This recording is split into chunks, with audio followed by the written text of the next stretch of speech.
Muy bien, mis hermanos, déjenme comenzar de la siguiente manera.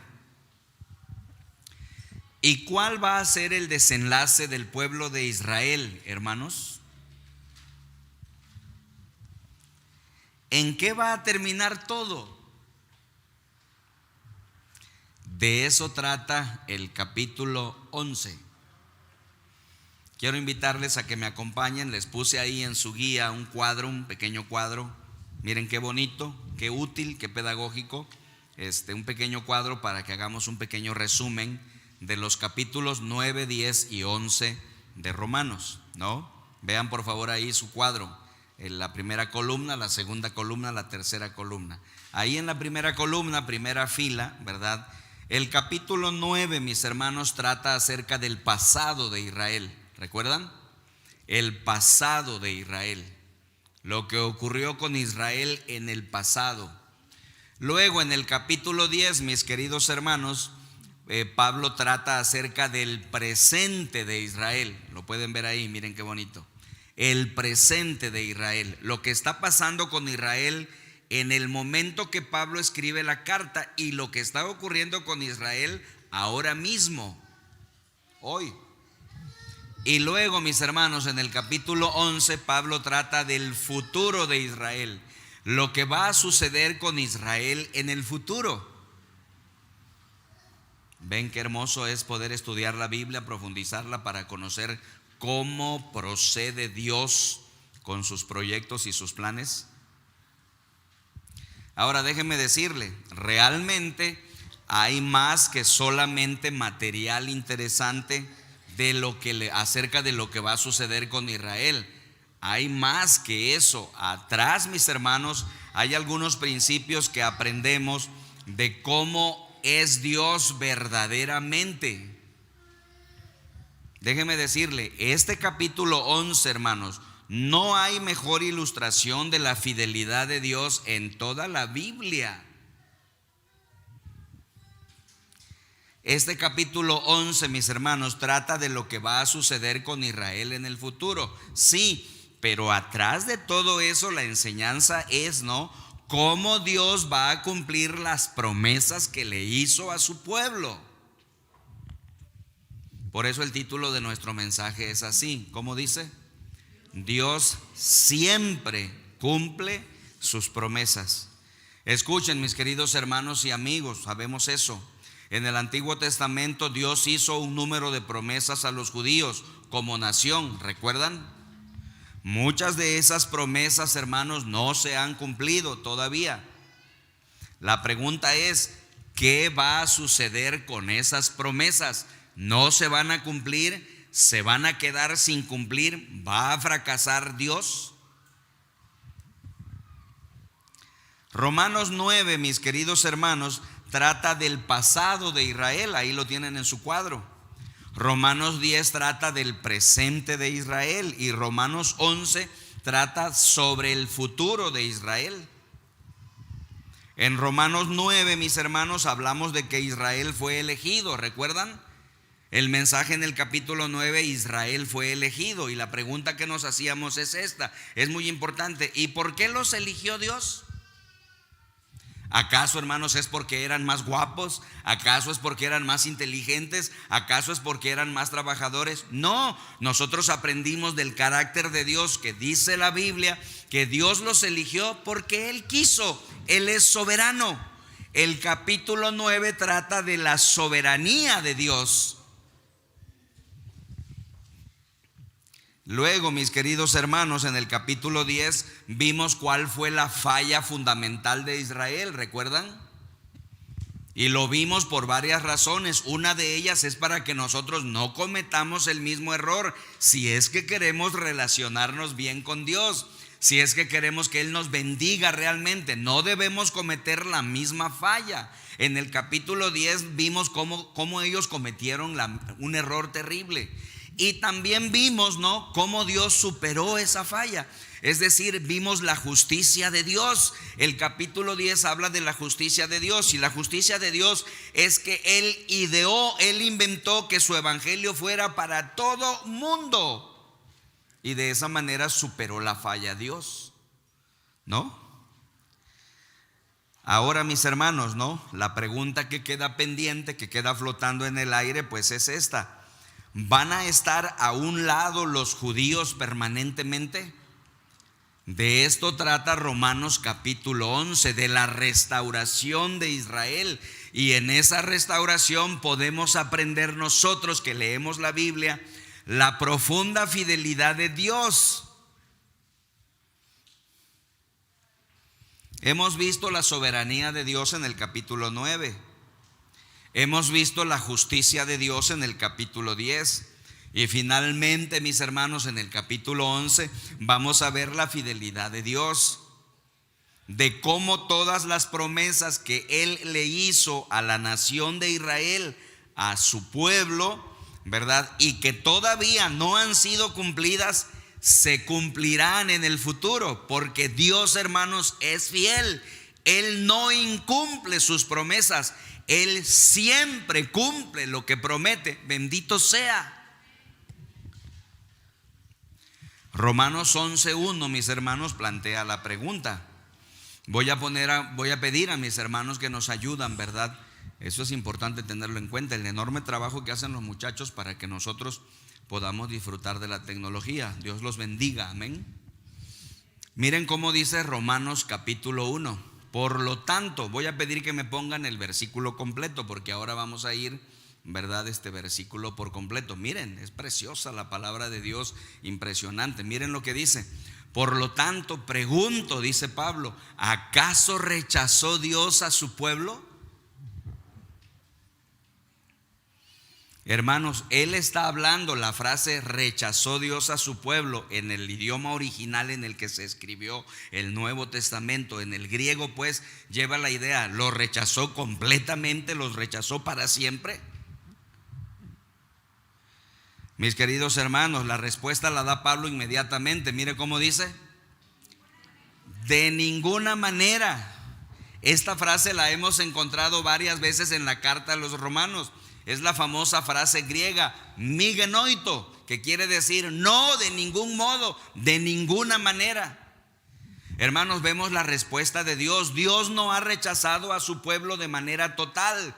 Dios, mis hermanos, es fiel. Las promesas que le hizo a su pueblo, aunque por ahora están retirados, no se quedarán sin cumplimiento. Dios siempre cumple sus promesas.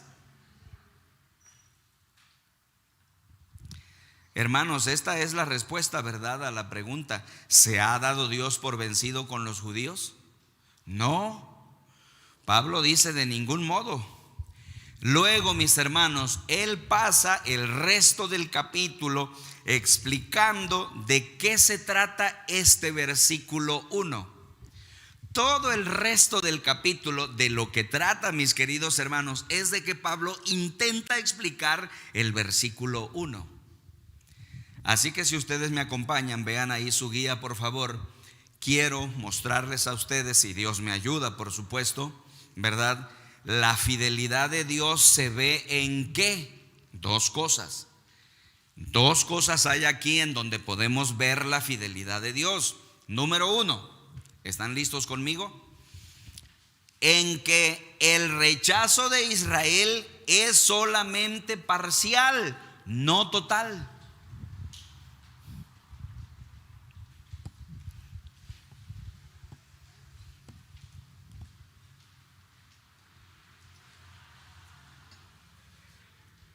¿Quieres completar esa frase? Bueno, ahí la tienes. Hermanos, en esto se ve la fidelidad de Dios. ¿En qué se ve? En que el rechazo de Israel es solamente, ¿cómo dice? Parcial, no total. Esto es lo primero que Pablo dice. Vean por favor el versículo 1. Ese sí se los puse porque es uno de los textos cruciales del capítulo. Lo tienen ahí en su guía. ¿Cómo dice? Por lo tanto, dice, pregunto, ¿acaso rechazó Dios a su pueblo? Él contesta, dice, de ninguna manera. Yo mismo soy israelita, descendiente de Abraham, de la tribu de Benjamín. Hermanos, ¿qué está diciendo Pablo? No, Dios no rechazó a su pueblo de manera total. El rechazo de Dios a su pueblo es parcial. ¿Te das cuenta?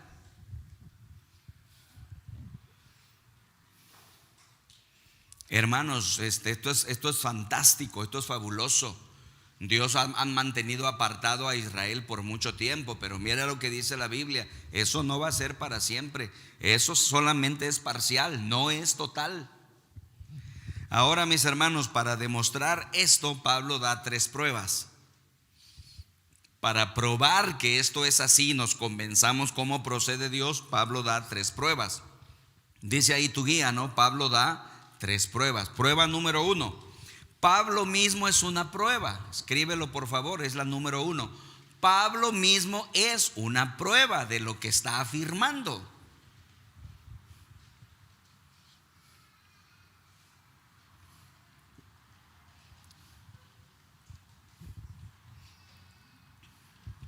Entre paréntesis te puse ahí el versículo porque no nos va a caber poner todos los textos.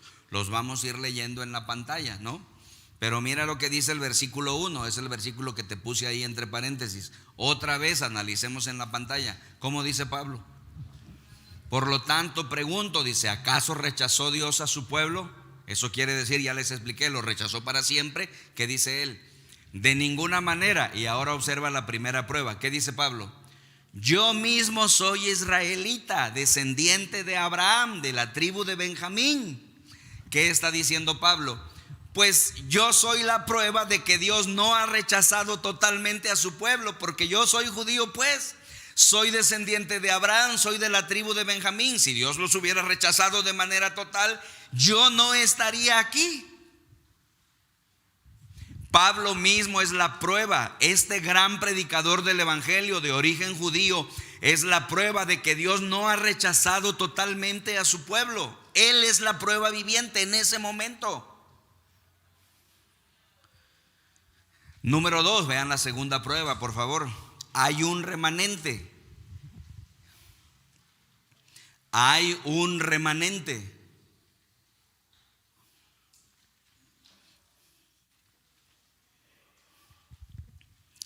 Miren lo que dice los versículos del 2 al 5a. Vamos a analizar la palabra de Dios en la pantalla de manera despacio, pues lenta, ¿no? Para apreciar el poder de la palabra de Dios. Miren lo que dice Pablo en el versículo 2. Dios, dice, no rechazó a su pueblo, al que de antemano, ¿qué dice? Conoció. ¿No saben lo que relata la escritura en cuanto a Elías? ¿Recuerdan quién era Elías? El gran profeta. ¿Qué hizo Elías? Acusó a Israel delante de Dios. Vean el versículo 3, por favor. Miren lo que dice. Señor, le dice Elías a Dios, los está acusando. ¿Qué le dice? Han matado a tus profetas, se refiere a los judíos, y han derribado tus altares. Yo soy el único que ha quedado con vida y ahora quieren matarme a mí. Y miren qué le contestó Dios, versículo 4. Preciosa la palabra, ¿no? ¿Qué dice? ¿Y qué le contestó la voz divina? ¿Qué le contestó? He apartado para mí, ¿cuántos? 7,000 hombres, están incluidas mujeres también, los que no se han arrodillado ante Baal. ¿Qué está diciendo Dios, hermanos? Hay un remanente en toda la historia de la humanidad. Hay un remanente. Ahora, ¿qué significa la palabra remanente? Un resto, un pequeño grupo de hombres y mujeres que se mantienen fieles a Dios. No eres el único, Elías. Tengo 7,000. Hay un remanente. Eso prueba que el rechazo de Dios a Israel no es total, es parcial. Y ahí vemos la misericordia, pero sobre todo la fidelidad de Dios. Por lo menos hay un grupo sobre quien sí se cumplirán sus promesas. ¿Te das cuenta?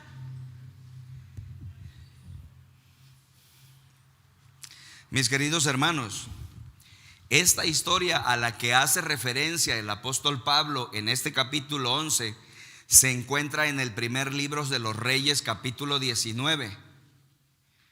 Anótalo ahí en un margen, ¿no? Para que hoy o mañana o una tarde que tengas libre vayas al capítulo 19 y leas completo, para que leas la historia completa. Algunos de ustedes la conocen, ¿no? Nuestros niños pequeñitos lo escuchan desde niños. Voy a tratar de resumirla brevemente.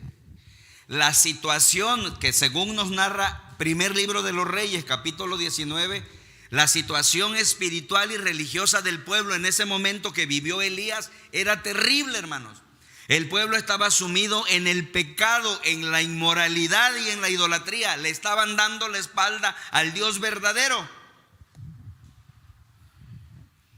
Habían derribado los altares de Dios y habían construido altares del Dios. ¿Cómo se llamaba el Dios? Ahí está, Baal, que después con la historia se sabe que es un nombre de un demonio. Santo Dios. Y hermanos, la situación era tremenda. Elías predicaba, no tenía eco. Nadie lo pelaba, nadie lo oía. Y se siente solo, ya no hay nadie aquí que cree en Dios. Y tiene una confrontación con los profetas de Baal. ¿Saben en qué lugar tuvo Elías la confrontación con los profetas de Baal? En el Monte Carmelo. Ahora que vayamos a Tierra Santa les voy a mostrar el Monte Carmelo. Es como un mirador, es una cumbre. Estás arriba y ves todo el impresionante mar Mediterráneo, ¿no? ¿Usted ya fue, Paz? No he ido. Pero el que predica la palabra tiene que conocer minuciosamente ¿qué cosa? La geografía del mundo bíblico. Si no, pues ¿cómo explicas la palabra de Dios? Y hermanos, en el Monte Carmelo vino la confrontación. Vinieron 400 profetas de Baal y vino el profeta Elías, y ahí tuvieron una confrontación. Y Elías dijo: vamos a hacer una confrontación, una competencia. Hagan su holocausto, su altar, y oren a su Dios, y que descienda fuego y se consuma el holocausto. Y yo haré también mi propio altar y oraré a mi Dios para pedir que descienda fuego y se consuma mi holocausto. Y el Dios que descendiere por medio de fuego, ese sea el Dios verdadero. Y la historia nos narra cómo los profetas de Baal prepararon el altar y empezaron a danzar y a cantar y a orar. Estaban orando y se sajaban la piel con cuchillos y salía sangre, y le pedían a Baal: Baal, que venga fuego. ¿Y qué sucedió? Nada.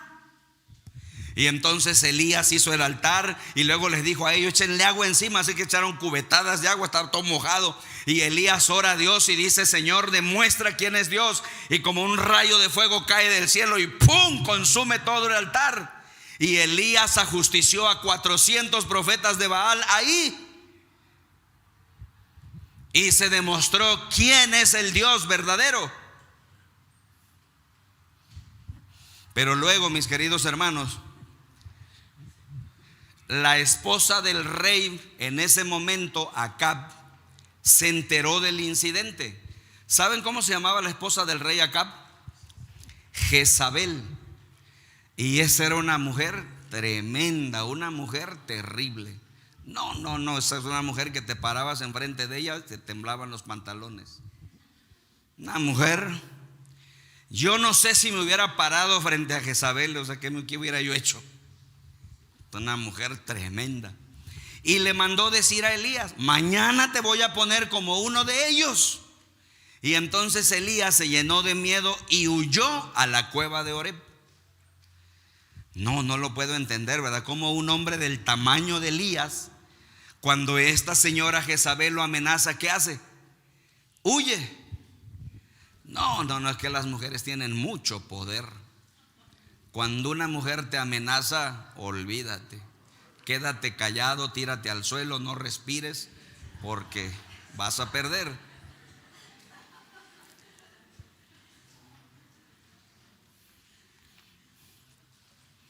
Huye el profeta de esta mujer impresionante, y allá es en la cueva de Oreb. Ahí está la historia. Y allá se queja con el Señor y le dice: Señor, han destruido a tus profetas, han derribado el altar sagrado, han construido altares a los dioses paganos, viven una vida llena de pecado, llena de inmoralidad, y solo yo quedo. ¿Y qué le dijo Dios en la voz que le respondió? No, Elías, estás equivocado. Quedan 7,000 hombres y mujeres que no han doblado sus rodillas ante los dioses paganos. Hay un remanente, hay un grupo, hay un resto, hay un grupo de hombres y mujeres que a pesar de las crisis y las dificultades se mantienen fieles a Dios porque creen en Él de todo corazón.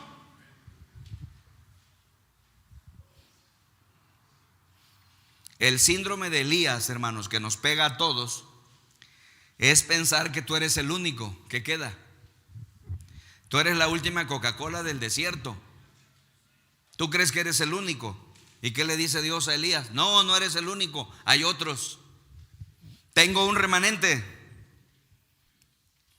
Por eso, mis hermanos, Pablo es lo que está diciendo en Romanos capítulo 11 y dice: la primera prueba de que Dios no ha desechado a su pueblo totalmente, sino parcialmente, soy yo.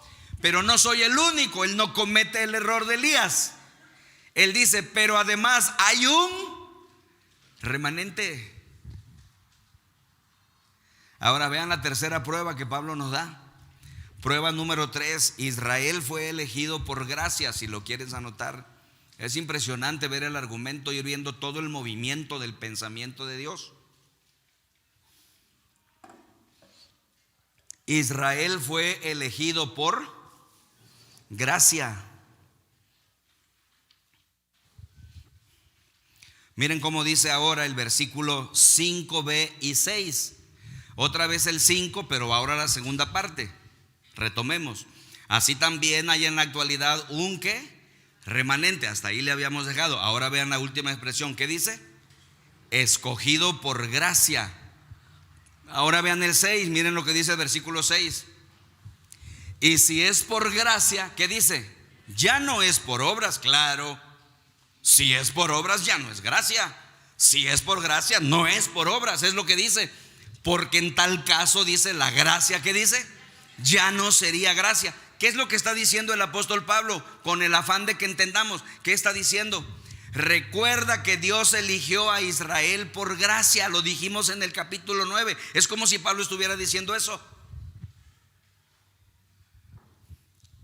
Dios no los eligió por sus méritos. Dios no los escogió porque se lo hayan merecido por lo que hicieron. Hermanos, si Dios los hubiera elegido por lo que hicieron, entonces no les podía quitar nada. No les puede quitar nada porque se lo merecen. No, Dios los eligió por gracia. Pues si Dios los eligió por gracia, aunque la regaron, les puede dar una segunda oportunidad, ¿sí o no? Si practicó la gracia una vez, ¿a poco no la puede practicar otra vez? Claro. Hermanos, la gracia da otra oportunidad. La gracia de Dios siempre nos da oportunidades. Nosotros nos caemos, la regamos. Nosotros no hacemos lo que Dios espera que hagamos y la regamos. Pero venimos a Él y le pedimos una segunda oportunidad, y en su gracia, ¿qué hace Él? Nos la da. Dios no desecha del todo. Eso quiere decir Romanos 11, versículos 5 y 6. Y miren, esto está respaldado. Pablo no está inventando. Pablo conoce su Biblia. Miren lo que dice el Salmo 89, versículos 30 al 33. Ese texto no cabe ahí, entonces anótale con tu pluma al margen, anota la cita para que lo vuelvas a leer después y te goces con la palabra de Dios. Mira cómo dice, lo tenemos en la pantalla. ¿Qué dice? Pero si sus hijos se apartan de mi ley, se refiere a los hijos del pueblo de Israel. ¿Y qué dice? Y no viven según mis decretos. Vean el versículo que sigue. Si violan mis estatutos y no observan mis mandamientos. Ahora el siguiente. Con vara castigaré sus transgresiones y con azotes su iniquidad. Pero miren el versículo 33. Con todo dice: jamás le negaré mi amor, mi fidelidad, ni mi fidelidad le faltará. Wow. Este es el Dios verdadero, hermanos. Este es el Dios que necesitas conocer. Dios es fiel, hermanos queridos, amigos queridos. Dios es fiel. Nosotros somos infieles. Nosotros traicionamos. Nosotros no mantenemos fidelidad. Pero Dios no es así. Él no cambia.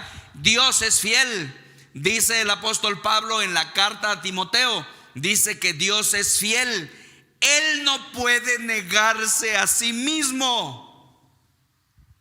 Si yo fuese infiel, Él permanece fiel.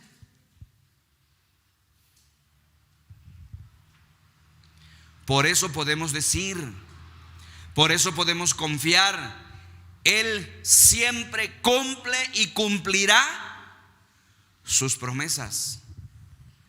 ¿Te das cuenta? En los versículos siguientes, hermanos, en los versículos del 7 al 10, muestra Pablo que Israel es castigado, pero no completamente rechazado, si lo quieres escribir. Esto es genial.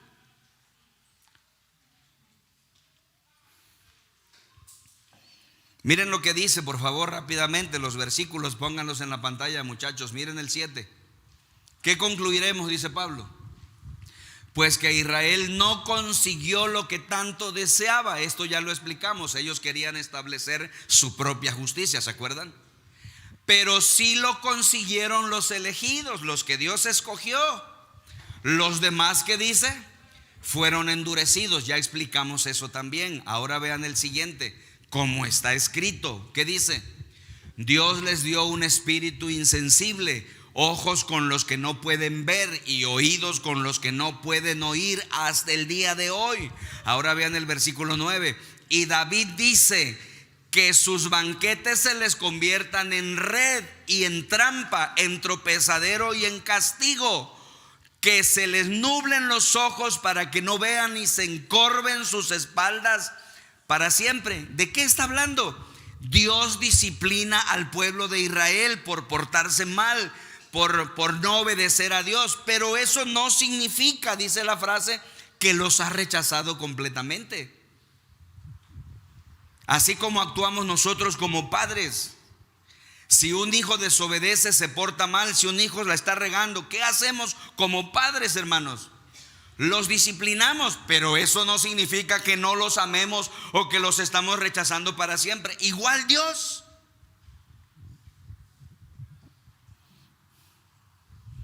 Hermanos, la fidelidad de Dios se ve en que el rechazo de Israel es solamente parcial, no total. Y aquí están las pruebas. Pablo se goza al explicarnos eso para que nosotros podamos ver quién es Dios realmente y si podemos confiar en Él o no. Y número 2, si le das la vuelta, vayamos por favor a la número 2. Entonces decíamos, la fidelidad de Dios se ve en que el rechazo de Israel es solamente temporal, no para siempre.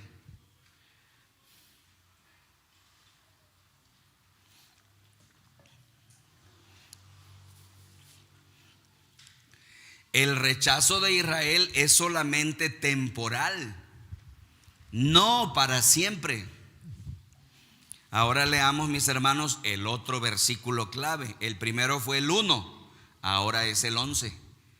Qué tremenda es la palabra de Dios, hermanos, preciosa, bendita sea. Miren lo que dice el versículo 11, lo tienes ahí en tu guía, pero lo puedes ver también en tu pantalla. ¿Cómo dice? Ahora pregunto, dice Pablo, ¿acaso tropezaron para no volver a levantarse?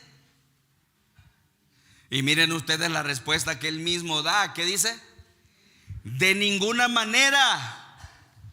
Deténgase ahí, por favor. Entonces quiero explicarle. Hermanos, el rechazo de Israel es solamente temporal, no para siempre. Mira lo que dice: ¿acaso tropezaron para no volver a levantarse? Los rechazó Dios para siempre y nunca jamás en el tiempo se volverán a levantar. No, dice Pablo, porque la fidelidad de Dios garantiza que aun cuando ellos fueron rechazados, eso es temporal, no es para siempre.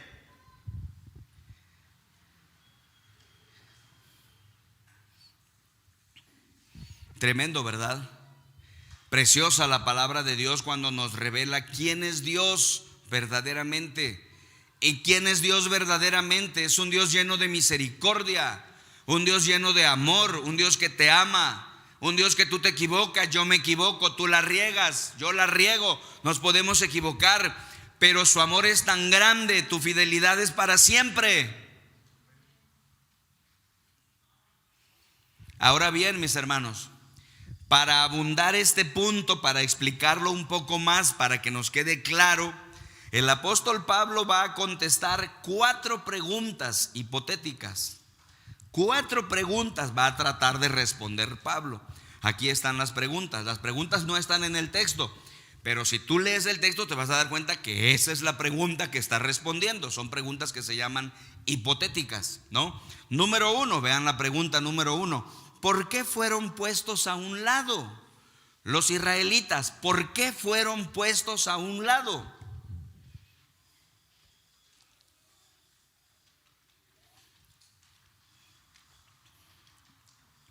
Miren la genialidad de Pablo, un gran maestro de Biblia. Después de Jesucristo, creo que el maestro más grande que hemos tenido en la historia como maestro de teología y de Biblia es Pablo. Y miren ustedes la genialidad de Pablo. Ya tocó este tema en el capítulo 9 y ya lo tocó también en el 10, pero ahora lo va a ampliar más. Es como en la escuela, ¿no? En el primer año te enseñan matemáticas, ¿sí o no? En el segundo te enseñan matemáticas, ¿sí o no? Y en el tercero también, y hasta el sexto. Pero no son las mismas matemáticas. La materia se llama matemática, pero cada vez estás viendo la cosa un poquito más profunda. Esa es la genialidad de un buen maestro. En el 9 ya nos habló de eso, en el 10 también, pero ahora lo va a ampliar más para que nosotros podamos ver toda la profundidad de Dios. ¿Por qué fueron rechazados? ¿Por qué fueron puestos de lado? ¿No? Es la pregunta. ¿Por qué fueron puestos a un lado? Bueno, Dios tenía varias razones. Vamos a ver de los versículos 11 al 16. No puedo quedarme en cada versículo porque llevaríamos horas, pero vamos a dar los lineamientos principales. ¿Les parece? Regresemos al versículo 11. Miren lo que dice. Ahora pregunto, dice Pablo, ¿acaso tropezaron para no volver a levantarse? De ninguna manera, dice. Y aquí viene la explicación. Más bien, dice, gracias a su transgresión, la transgresión de los israelitas, ¿qué dice? Ha venido la salvación a los gentiles para que Israel, ¿qué dice? Sienta celos. ¿Qué está diciendo Pablo? Pablo nos está diciendo, mis hermanos, que la primera razón por la que fueron puestos de lado es para que los gentiles pudieran ser salvos. Es para que los gentiles pudieran entrar a la familia de Dios. Así dice la palabra, más bien gracias a su transgresión ha venido la salvación a los gentiles para que Israel sienta celos. Hermanos, Dios los puso a un lado para que pudieran entrar todos los pueblos de la tierra a su plan redentor, a su gran familia.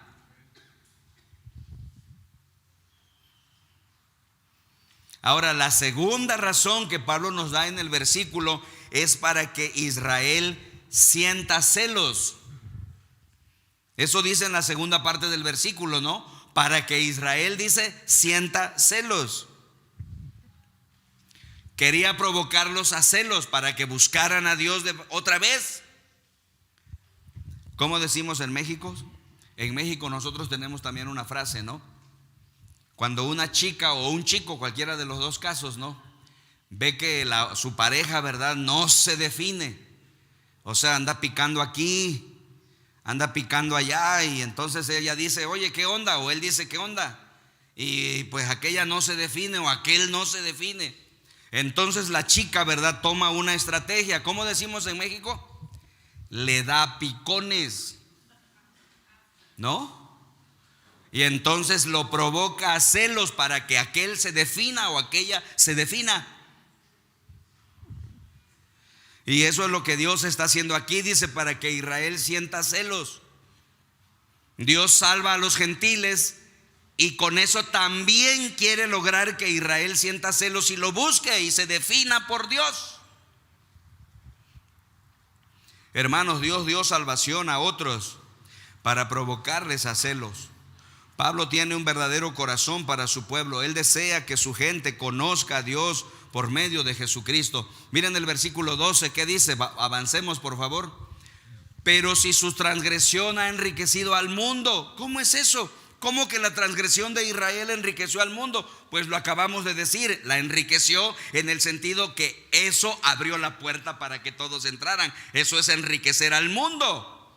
Es decir, dice, si su fracaso ha enriquecido a los gentiles, ¿cuánto mayor será la riqueza que su plena restauración producirá? Ya vislumbramos que el pueblo de Israel será restaurado, y cuando eso ocurra, va a ocurrir algo jamás visto en el mundo, hermanos. Es tremendo, ¿no? Hermanos, Dios creó ahora un canal nuevo, no un canal diferente. Pero Dios está esperando que un día Israel vuelva, Israel regrese. Miren lo que dice el versículo 13, por favor. Me dirijo ahora a ustedes los gentiles, dice, como apóstol que soy de ustedes, le hago honor a mi ministerio. Verso 14. Pues quisiera ver, dice, si de algún modo despierto los celos de mi propio pueblo, para así, que dice, salvar a algunos de ellos. Y luego vean el 15. Pues si el haberlos rechazado dio como resultado la reconciliación entre Dios y el mundo, ¿no será su restitución una vuelta a la vida? Vean el 16, por favor. Si se consagra la parte de la masa que se ofrece como primicias, también se consagra toda la masa. Si la raíz es santa, también lo son las ramas. ¿Qué está diciendo Pablo? Escuchen, hermanos queridos.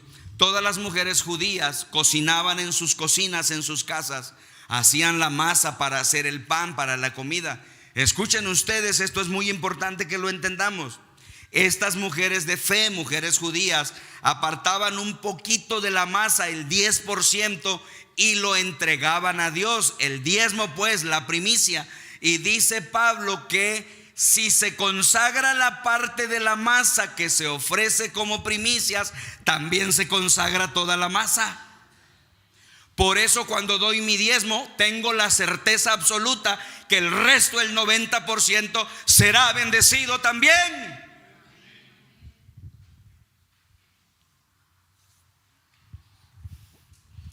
Pero hay cristianos que no lo entienden, no lo creen, pues, y se pierden la bendición. Y luego miren, si la raíz, que dice, es santa, también lo son las ramas. Eso está más fácil de entender, es más sencillo. Miren, ahí tenemos una planta, mis queridos hermanos. Ahí está otra planta, hermanitos preciosos. Si la raíz de la planta es santa, toda la planta es santa, ¿sí o no?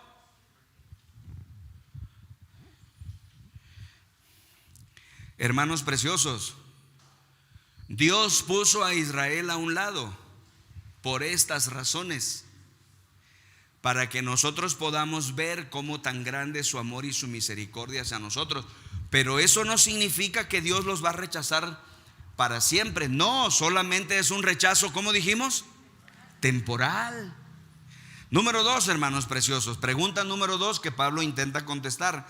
¿Cuál debe ser entonces nuestra actitud hacia Israel ahora?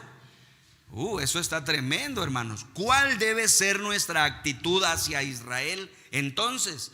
Tanto los cristianos de ese tiempo como los cristianos de hoy. ¿Cuál debería ser nuestra actitud? Vamos a ver los versículos del 17 al 24, por favor. Miren lo que dice Pablo en el versículo 17, por favor, mis hermanos.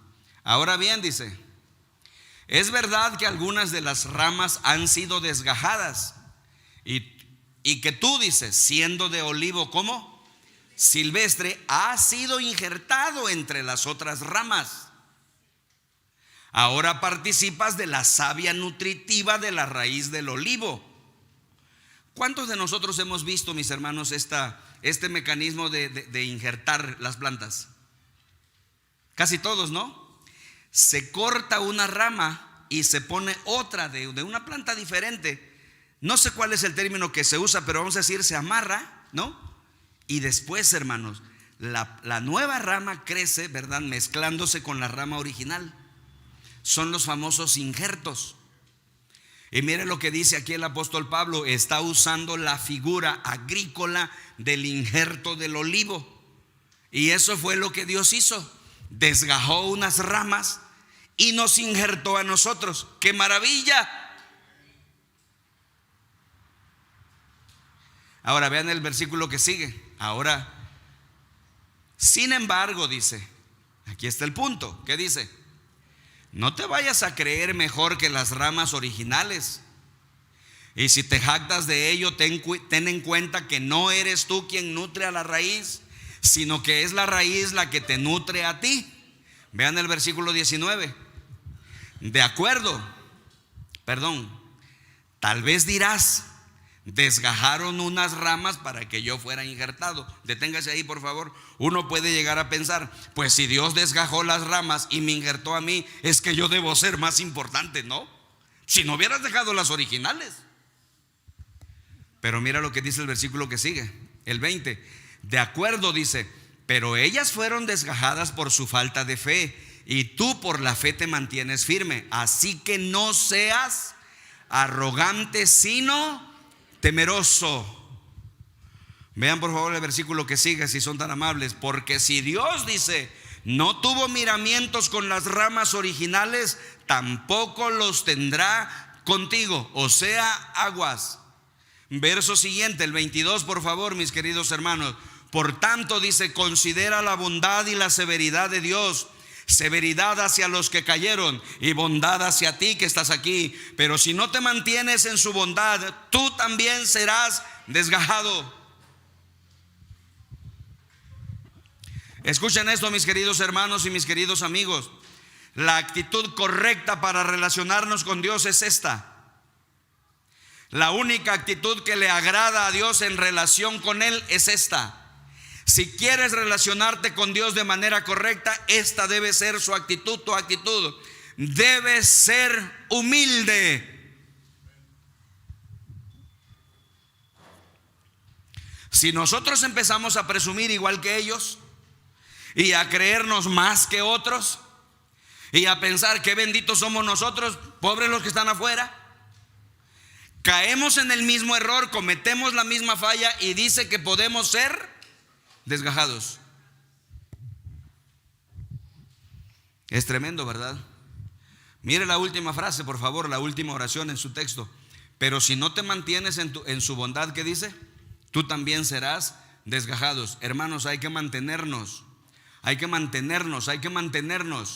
Hay personas que inician la carrera cristiana, están 1 o 2 años, después abandonan. Y luego piensan, ¿verdad? Nosotros ya somos parte, Dios no nos va a desechar. Mira lo que dice la palabra de Dios. Tú también puedes ser desgajado. Dile con mucho cariño y respeto al que está a tu lado, con mucho amor. Dile, aguas, puedes ser desgajado. A ver, dile.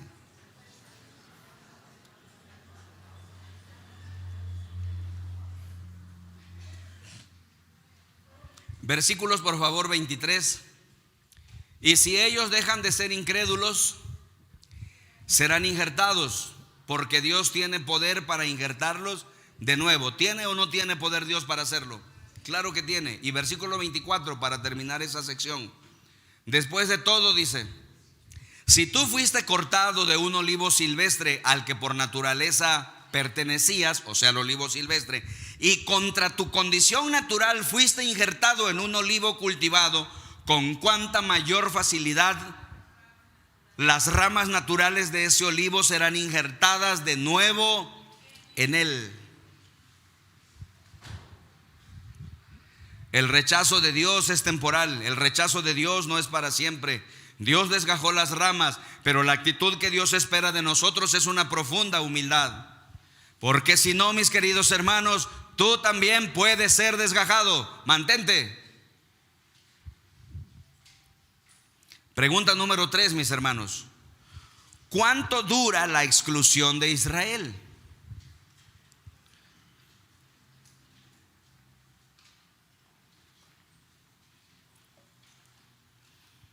¿Cuánto va a durar la exclusión de Israel? Si acabamos de decir en el punto encabezado que el rechazo de Dios es temporal, no para siempre, ¿cuánto va a durar la exclusión de Israel? Miren la preciosa palabra de Dios cómo responde. Vamos a ver por favor el versículo 25. Ahí está en sus pantallas. Es genial la bendita palabra de Dios. Es eterna, bendita sea. Hermanos, dice el apóstol Pablo, quiero que entiendan este misterio. Lo que viene enseguida es un misterio que no se había revelado. Hermanos, de repente Dios abre el velo, descorre el velo y revela un misterio. Y aquí Dios va a revelar un misterio. Mucho ojo. Dice, para que no se vuelvan presuntuosos. Parte de Israel se ha endurecido y así permanecerá. ¿Hasta cuándo, hermanos? Hasta que haya entrado la totalidad de los gentiles. Ahora, ¿qué quiere decir eso? Agárrele muy bien, por favor, porque esto es la revelación de Dios. Hermanos, Dios ha abierto el tiempo y la puerta para que entren a su familia, para que entren en su reino, para que entren en su casa todos los gentiles que van a entrar. El número de los que van a ser parte de la familia de Dios está contado y es exacto. Ninguno sobrará, ninguno faltará. Y hermanos, Dios ha abierto la puerta y ha alargado el tiempo hasta que hayan entrado la totalidad de los gentiles. Qué tremendo, ¿no? Por eso, mi querido hermano y mi querido amigo, si tienes un familiar que todavía no ha entrado, hay tiempo todavía. Tienes a un hijo, a una hija que no quiere entrar, no ha entrado, es rebelde, hay tiempo. Tal vez ella no quiere, tienes que hablarle, y si no quiere, tienes que orar. Date cuenta, vive en la perspectiva de Dios, entiende su palabra, entiende su plan. Dice que así permanecerán hasta que haya entrado la totalidad de los gentiles. Hace años, hermanos, yo tenía una preocupación, tenía un poco de angustia en mi corazón porque toda mi familia había entrado ya a la fe cristiana, pero mi padre no quería hacerlo. Mi padre siempre fue un hombre de carácter fuerte y yo podía hablar con él, mi padre me escuchaba, me tenía respeto, aún ya siendo yo pastor. Pero cuando entrábamos al tema de la fe y le hablaba de Dios y le decía, papá, mira, tú tienes que tomar esta decisión, mi papá siempre se oponía, siempre rechazaba. Mira, hijo, yo respeto mucho lo que haces y la fe de ustedes, pero yo no quiero creer en esas cosas, yo no creo en eso. Déjame tranquilo, hijo. Y yo respetaba a mi papá, pero tenía una angustia en mi corazón, como la que Pablo tenía. ¿Se acuerdan en el capítulo 9 y en el capítulo 10? Pero yo oraba por mi papá. Y un día, hermanos, mi papá tuvo un accidente. Cortando las ramas de un árbol, desramándolo, como decimos, se cayó y estuvo a punto de morir. Pero esa enfermedad lo doblegó y buscó al Señor y se entregó a Cristo. Años después se bautizó y empezó a servir en la iglesia. Escucha, querido hermano, querido amigo, Dios está abriendo la puerta. El Señor está abriendo la puerta para que entren tus hijos, para que entren tus hijas, tu papá, tu mamá, tu hermana, tu hermano, tu sobrino, tu familiar, tu compañero de trabajo al que aprecias, tu vecino, hasta que hayan entrado la totalidad de los gentiles. ¿Qué tal? ¿Qué te parece?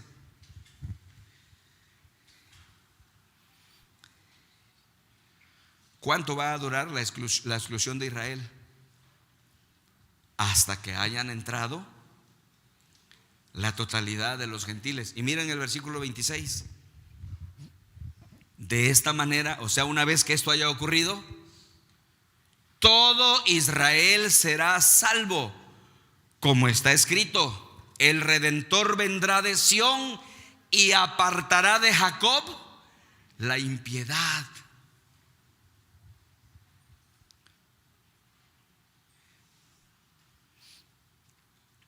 Y luego, mis hermanos, eso conecta inmediatamente con la última pregunta. ¿Qué va a suceder finalmente? ¿Qué va a pasar finalmente? Así empecé el sermón. ¿Se acuerdan la pregunta introductoria? ¿Y qué va a pasar con Israel finalmente? Aquí está el desenlace. Miren lo que dice los versículos del 26 al 32. Pongan otra vez el 26, aunque ya lo consideramos. Esto es lo que va a pasar finalmente. ¿Qué va a suceder?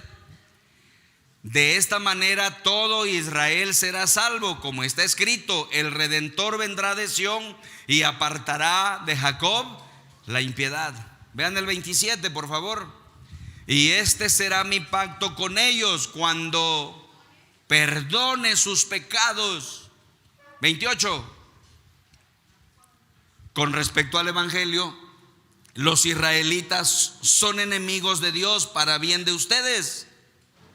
Pero si tomamos en cuenta la elección, son amados de Dios por causa de los patriarcas. Porque las dádivas de Dios, dice, son irrevocables, como lo es también su llamamiento. Cuando Dios te llama, ese llamamiento es irrevocable. No hay tal cosa de que como que te llamé, pero ahora ya no te llamo. No hay tal cosa como que te llamé, pero ya no te quiero. Nosotros somos infieles, pero Él, sea lo que sea y pase lo que pase, permanece fiel. Él no puede negarse a sí mismo.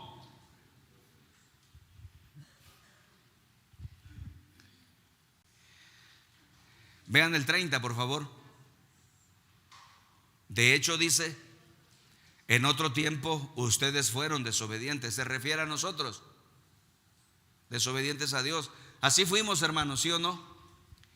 Ni idea teníamos de que había un Dios, mucho menos de conocerlo.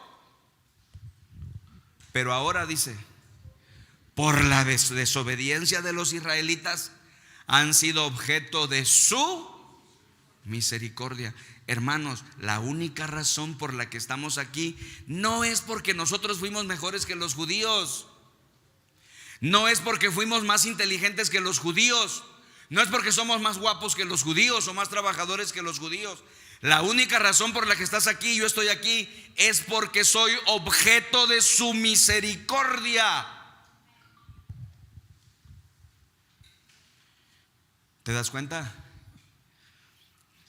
Versículo 31, por favor. Asimismo dice: estos que han desobedecido recibirán misericordia ahora, como resultado de la misericordia de Dios hacia ustedes. Fue misericordioso con nosotros y miles y millones de personas entraron a la familia de Dios.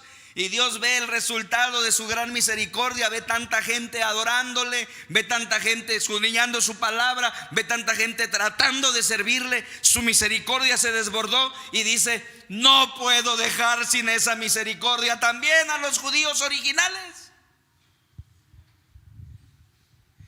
Asimismo, estos que han desobedecido, los judíos, recibirán misericordia. ¿Cuándo? Ahora, como resultado de la misericordia de Dios hacia ustedes. Y vean el 32.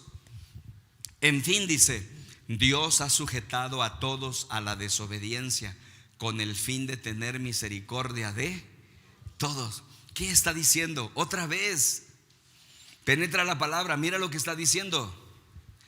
¿Qué está diciendo Pablo? Miren, dice que Dios ha sujetado a todos a desobediencia con el fin de tener misericordia de todos. ¿Qué fue lo que ocurrió? Repasemos otra vez la historia, la que ya sabemos. Dios elige al pueblo judío para que sean los misioneros a todo el mundo, y ellos yerran el camino, no se equivocan, se vuelven presuntuosos y dicen: nosotros somos mejores, y no compartieron eso. Pero debido a su desobediencia, Dios trajo la palabra a los otros desobedientes, a nosotros, y luego la regresará con ellos. O sea, Dios ha sujetado a todos a desobediencia, al pueblo judío y al resto de la humanidad, a fin de tener misericordia con todos.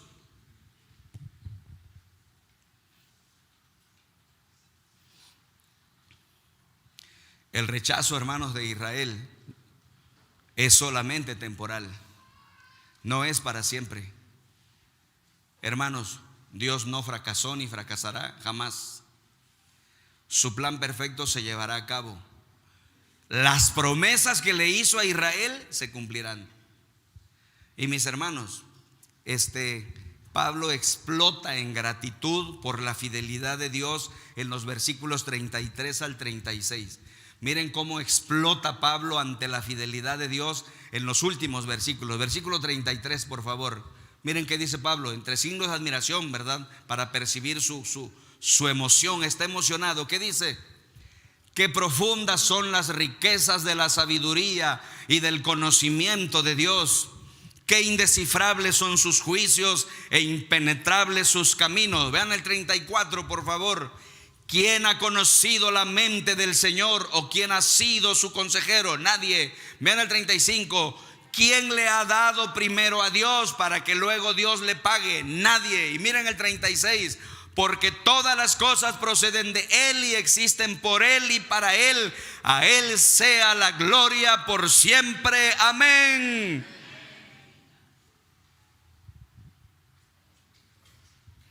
¿Cómo voy a juzgar a Dios, hermano? ¿Cómo voy a estar cuestionando a Dios? ¿Cómo me voy a poner a discutir con Él? La actitud correcta de un cristiano verdadero, hermanos, la actitud verdadera de un cristiano es quedar pasmado ante la grandeza y la incomprensibilidad de Dios y declarar su fe, su alabanza y su gratitud. No entiendo eso que pasa, Señor, pero confío en ti. Porque tus caminos no son nuestros caminos. Tu mente y tu pensamiento son insondables. No puedo explicar a Dios. Llego a un límite y cuando llego a ese límite asumo una actitud humilde y de reverencia y de adoración. Te alabo, Señor, te alabo porque todas las cosas son tuyas y existen para ti y por ti. A ti sea la gloria por siempre. Amén.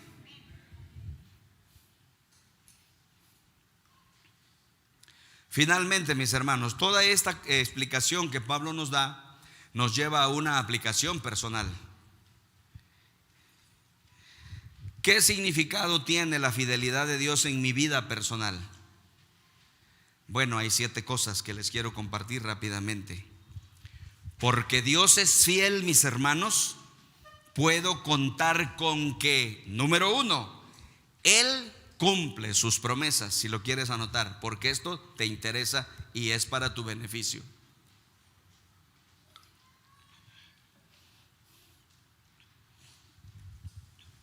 Él cumple sus promesas. Hermanos, puedo estar seguro de eso. Amén.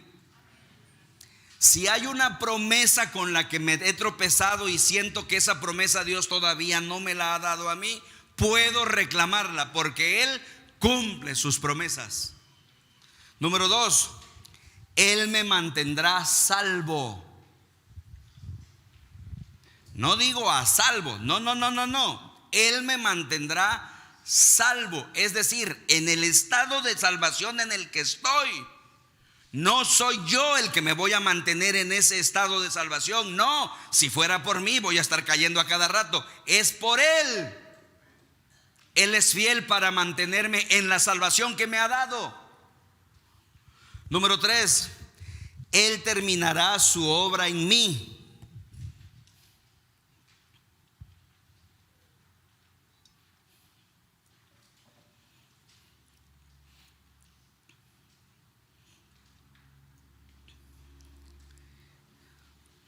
Puedo confiar, hermanos, en que Dios me santificará.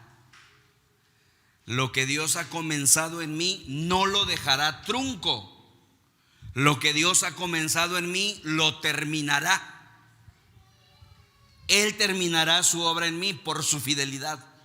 Número, ¿qué sigue? 4, Él me sostendrá. Hermanos, la fidelidad de Dios nos afirmará. No nos dejará caer. Él nos protege, nos sostendrá. Así dice su palabra, su fidelidad nos sostendrá. Número 5, Él me ayudará cuando soy tentado.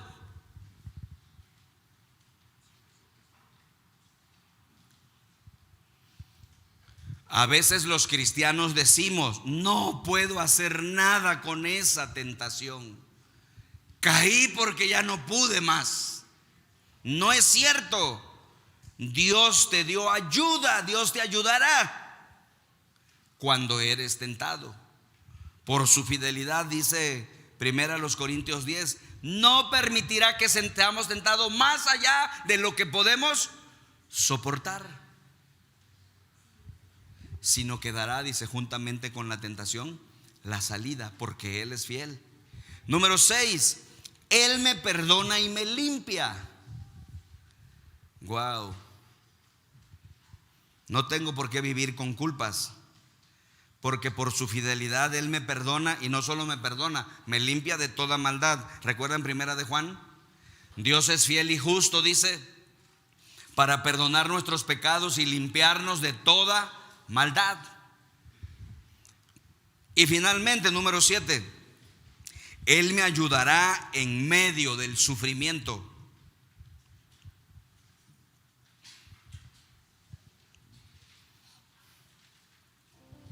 Porque Dios es fiel, puedo confiar en Él, que Él me ayudará en medio del sufrimiento. Mire las 7 cosas que tienes, mire las 7 cosas que tenemos. Así que, mis hermanos queridos y mis amigos, ¿cuál va a ser tu decisión ahora? ¿Cuál va a ser tu decisión hoy a la luz de la palabra que has escuchado? ¿Qué vas a hacer? Yo espero que el Espíritu te mueva y te diga qué es lo que debes de hacer. Pero independientemente de eso, creo que todos podríamos hacer por lo menos una cosa. Podríamos decirle al Señor que nos ayude a mantenernos confiando en su fidelidad. Pídele a Dios que te ayude. Pídele al Señor que ponga su palabra en tu corazón y te bendiga y te fortalezca. Quiero invitarles, hermanos, a que nos pongamos de pie y oremos juntos al Señor Dios Todopoderoso.